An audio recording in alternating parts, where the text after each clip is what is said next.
माननीय प्रधानमंत्री जी से अनुरोध करूंगी कि आज के इस आध्यात्मिक कुंभ में अपनी अमृतवाणी से हमें कृतार्थ करें।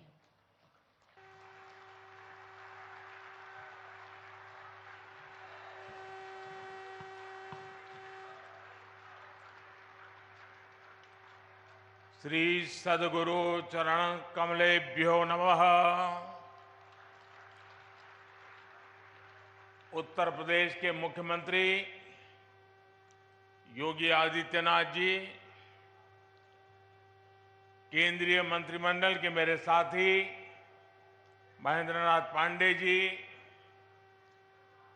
उत्तर प्रदेश सरकार के मंत्री भाई अनिल जी, सद्गुरु आचार्य पूज्य श्री स्वतंत्र देव जी महाराज, पूज्य श्री विज्ञान देव जी महाराज, अन्य महानुभाव, देश भर से पधारे सभी श्रद्धालुगण और मेरे परिवारजनों, काशी प्रवास का आज मेरा ये दूसरा दिवस है। हमेशा की तरह काशी में बीता हर क्षण अपने आप में अद्भुत होता है, अद्भुत अनुभूतियों से भरा होता है। आपको याद होगा 2 वर्ष पहले इसी तरह हम अखिल भारतीय विहंगम योग संस्थान के वार्षिकोत्सव में एकत्र हुए थे। एक बार फिर मुझे विहंगम योग संत समाज के शताब्दी समारोह के ऐतिहासिक कार्यक्रम में आने का अवसर मिला है। विहंगम योग साधना की यह यात्रा 100 वर्षों की अपनी अविस्मरणीय यात्रा पूरी की है। महर्षि सदाफल देव जी ने पिछली सदी में ज्ञान और योग की दिव्य ज्योति प्रज्वलित की थी। इन 100 वर्षों की यात्रा में इस दिव्य ज्योति ने देश दुनिया के लाखों करोड़ों लोगों के जीवन को परिवर्तित किया है। इस पुण्य अवसर पर यहां 25,000 कुंडीय स्वरवेद ज्ञान महायज्ञ का आयोजन भी हो रहा है।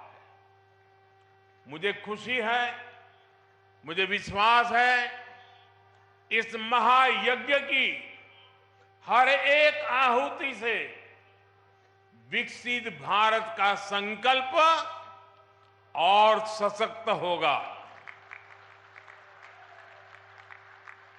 मैं इस अवसर पर महर्षि सदाफल देव जी को श्रद्धापूर्वक नमन करते हुए उनके प्रति मेरे हृदयस्थ भावों को पूर्ण श्रद्धा के साथ समर्पित करता हूं। मैं उनकी गुरु परंपरा को अनवरत आगे बढ़ाने वाले सभी संतों को भी प्रणाम करता हूं। मेरे परिवारजनों, आप संतों के सानिध्य में काशी के लोगों ने मिलकर विकास और नवनिर्माण के कितने ही नए कीर्तिमान गढ़े हैं। सरकार, समाज और संतगण सब साथ मिलकर काशी के कायाकल्प के लिए कार्य कर रहे हैं। आज स्वरवेद मंदिर बनकर तैयार होना इसी ईश्वरीय प्रेरणा का उदाहरण है। ये महामंदिर महर्षि सदाफल देव जी की शिक्षाओं का, उनके उपदेशों का प्रतीक है। इस मंदिर की दिव्यता जितना आकर्षित करती है, इसकी भव्यता हमें उतना ही अचंभित भी करती है। इसलिए मंदिर का भ्रमण करते हुए मैं खुद भी मंत्र मुग्ध हो गया था। स्वरवेद मंदिर भारत के सामाजिक और आध्यात्मिक सामर्थ्य का एक आधुनिक प्रतीक है। मैं देख रहा था इसकी दीवारों पर स्वरवेद को बड़ी सुंदरता के साथ अंकित भी किया गया है। वेद, उपनिषद, रामायण, गीता और महाभारत आदि ग्रंथों के दिव्य संदेश भी इसमें चित्रों के जरिए उकेरे गए हैं।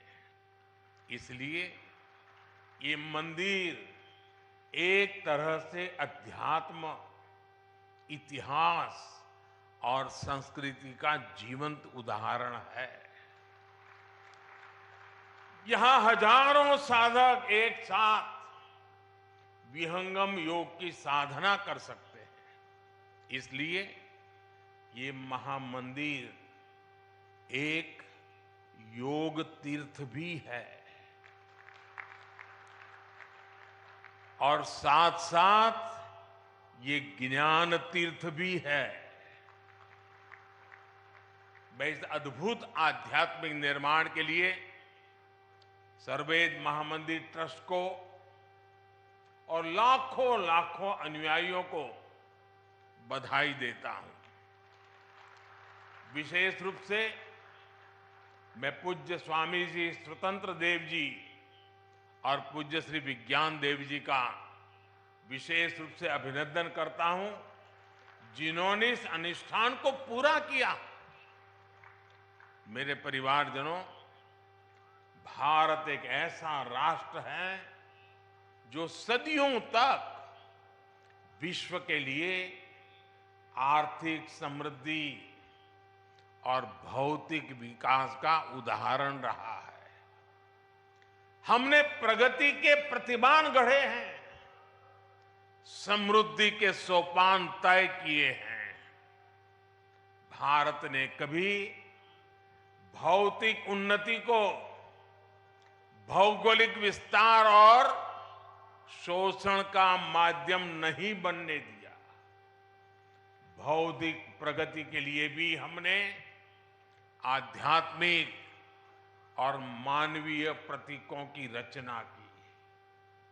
हमने काशी जैसे जीवंत सांस्कृतिक केंद्रों का आशीर्वाद लिया। हमने कोणार्क जैसे मंदिर बनाए। हमने सारनाथ और गया में प्रेरणादायी स्तूपों का निर्माण किया।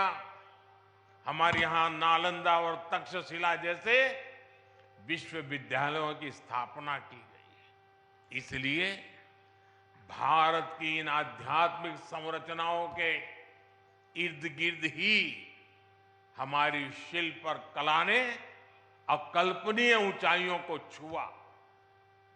यहां से ज्ञान और अनुसंधान के नए मार्ग खुले। उद्यमों और उद्योगों से जुड़ी असीम संभावनाओं का जन्म हुआ। आस्था के साथ साथ योग जैसे विज्ञान फले फूले और यहीं से पूरे विश्व के लिए मानवीय मूल्यों की अविरल धाराएं भी बही। भाइयों और बहनों, गुलामी के कालखंड में जिन अत्याचारियों ने भारत को कमजोर करने का प्रयास किया, उन्होंने सबसे पहले हमारे प्रतीकों को ही निशाना बनाया था। आजादी के बाद इन सांस्कृतिक प्रतीकों का पुनर्निर्माण आवश्यक था। अगर हम अपनी सांस्कृतिक पहचान को सम्मान देते तो देश के भीतर एकजुटता और आत्मसम्मान का भाव मजबूत होता। लेकिन दुर्भाग्य से ऐसा हुआ नहीं। आजादी के बाद सोमनाथ मंदिर के पुनर्निर्माण तक का विरोध किया गया था और ये सोच दशकों तक देश पर हावी रही। इसका नतीजा ये हुआ कि देश हीन भावना के गर्त में चला गया, अपनी विरासत पर गर्व करना भूल गया। लेकिन भाइयों और बहनों, आजादी के 7 दशक बाद आज समय का चक्र एक बार फिर घुमा है।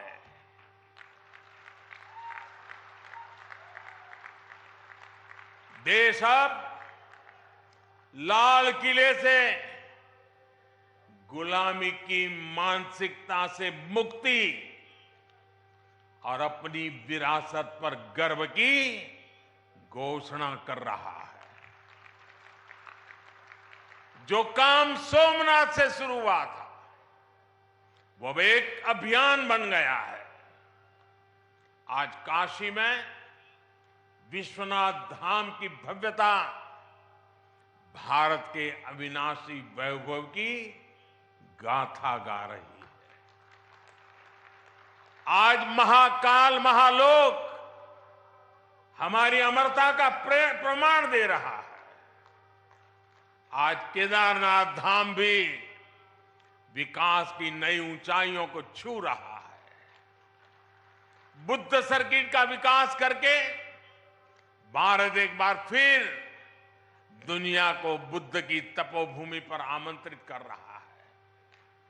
देश में राम सर्किट के विकास के लिए भी तेजी से काम हो रहा है और अगले कुछ सप्ताह में अयोध्या में राम मंदिर का निर्माण भी पूरा होने जा रहा है। साथियों, हम समग्र विकास की ओर कदम तभी बढ़ा पाते हैं जब देश अपनी सामाजिक सच्चाइयों और सांस्कृतिक पहचान का समावेश करता है। इसलिए आज हमारे तीर्थों का विकास भी हो रहा है और भारत आधुनिक इंफ्रास्ट्रक्चर में नए रिकॉर्ड भी बना रहा है। आज देश में विकास की रफ्तार क्या है, इसकी झलक आपको अकेला बनारस ही दिखा देता है। काशी विश्वनाथ धाम ये परिसर का निर्माण हुए पिछले सप्ताह ही 2 साल पूरे हुए हैं। इसके बाद से बनारस में रोजगार और व्यापार कारोबार एक नई तेजी पकड़ चुका है। पहले एयरपोर्ट पर पहुंचते ही चिंता होने लगती थी कि शहर तक कैसे पहुंचेंगे।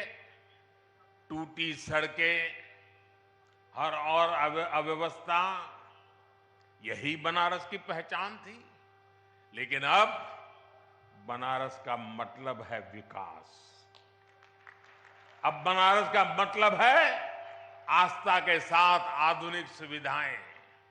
अब बनारस का मतलब है स्वच्छता और बदलाव। बनारस आज विकास के अद्वितीय पथ पर अग्रसर है। वाराणसी में कनेक्टिविटी बढ़ाने के लिए पिछले लगभग 9 सालों में ऐतिहासिक कार्य हुए। वाराणसी से सभी शहरों को जोड़ने वाली सड़कें या तो 4 लेन की हो गई हैं या फिर 6 लेन की बना दी गई है। पूरी तरह नई रिंग रोड भी बनाई गई है। वाराणसी में नई सड़कों का जाल बिछाया जा रहा है। पुराने के साथ ही नए क्षेत्रों को भी विकसित किया जा रहा है।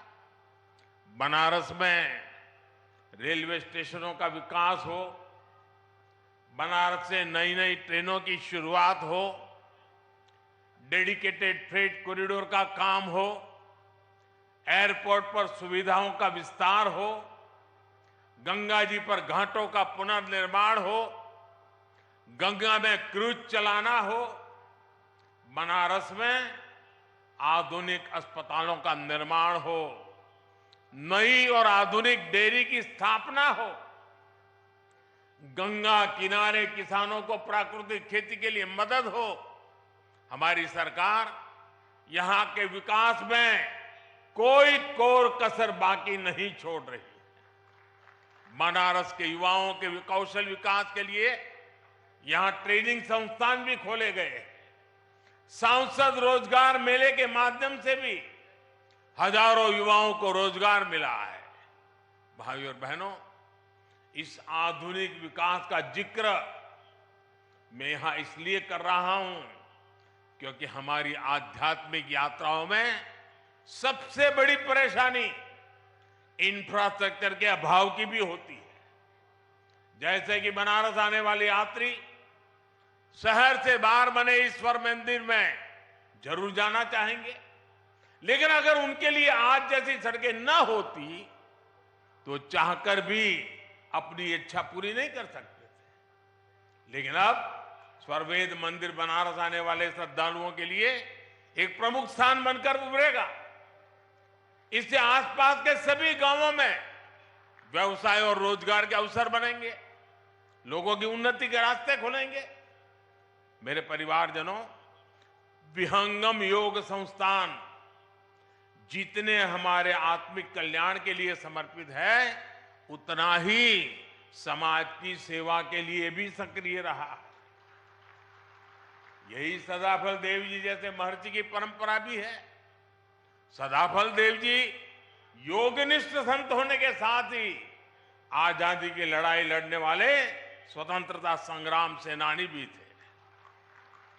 आज आजादी के अमृतकाल में उनके संकल्पों को आगे बढ़ाना उनके हर एक अनुयायी का दायित्व है।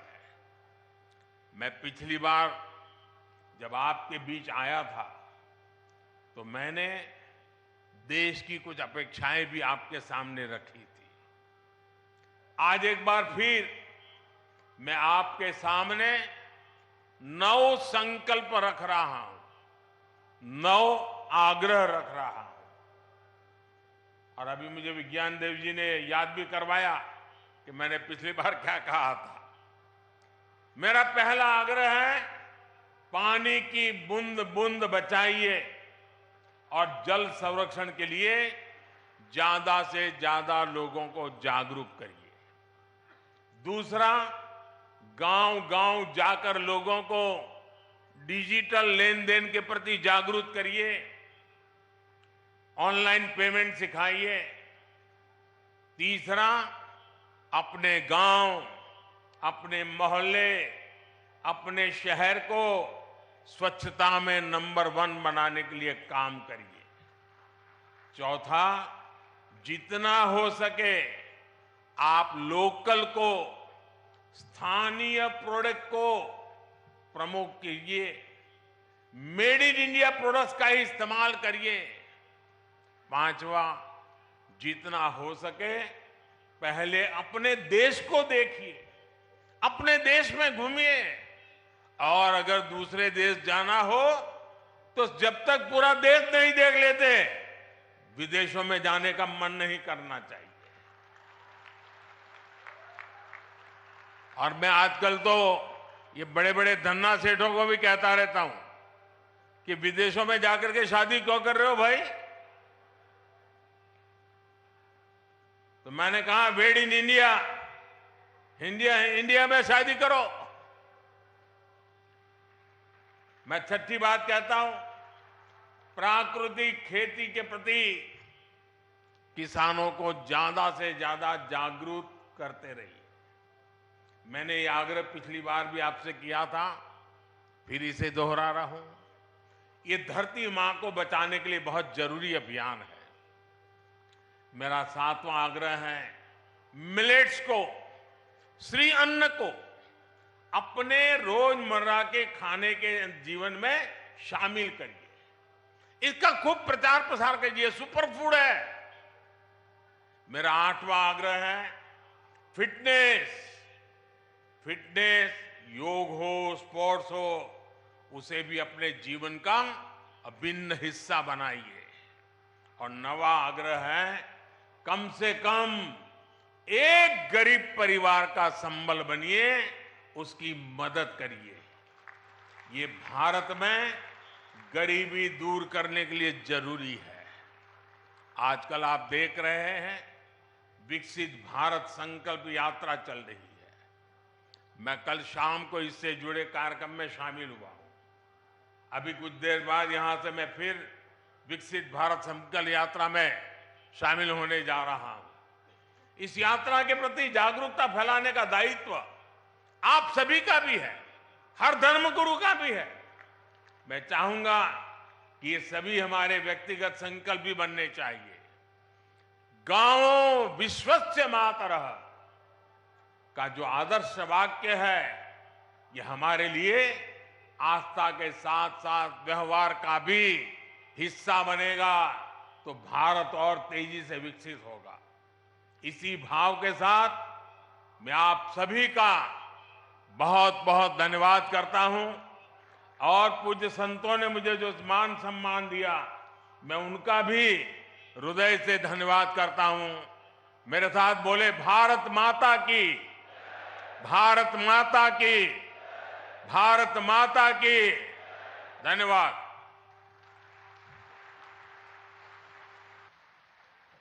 बहुत बहुत धन्यवाद माननीय, आपके प्रेरणादायी उद्बोधन के लिए। आपने जो आग्रह किए, निश्चित रूप से वो विकसित राष्ट्र के निर्माण में योगदान देंगे।